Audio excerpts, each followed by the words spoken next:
Troisième semaine, premier jour. Nous sommes lundi. Voilà, le mur est fini. Le mortier est en train de durcir. Et prochaine étape, donc la fermeture de ce coin couchage, de cette zone qui n'avait jamais été fermée. Voilà, à l'intérieur, bien nous avons attaqué les saignées sur les murs pour passer les gaines électriques. Voilà, donc il va y avoir ici 4 gaines. Une va distribuer le radiateur qui sera ici. Une deuxième passera dans la cloison ici du coin sanitaire, salle de bain. Et puis le reste courra le long de la mezzanine pour aller alimenter l'éclairage et la prise du lit. Et en bas, donc, on descend le long du mur avec 2 gaines qui font évidemment le tour de la pièce pour venir alimenter ici les plaques chauffantes, les prises frigo, les prises donc du plan de travail. Voilà. Et demain, il nous reste donc à faire partir donc du compteur qui sera ici une ligne qui va desservir interrupteur, volet roulant. Oui, j'oubliais aussi, ici il y a des lignes qui partent sur le volet roulant. Donc ici, une ligne qui descend sur l'interrupteur, qui va à une prise ici, et puis qui courra sous le carré de la pièce à vivre. Et ensuite là-haut, nous desservirons donc a priori 3 éclairages sur cette partie-là. Ça reste à voir, on va laisser les gaines en attente. Voilà. Et ici, donc, ce matin, nous nous sommes approvisionnés pour tout ce qui est plomberie, ici, et ainsi que les évacuations que nous avons en bas, pour l'instant, en attente. Les évacuations, donc, de la partie toilette. Voilà. Le programme de la semaine, en espérant que la semaine prochaine, on aura plaqué les murs.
rebord du mur de la maison.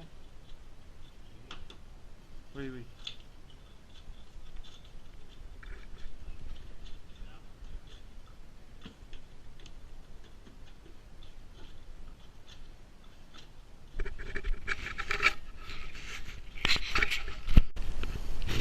Deuxième jour de la 3e semaine.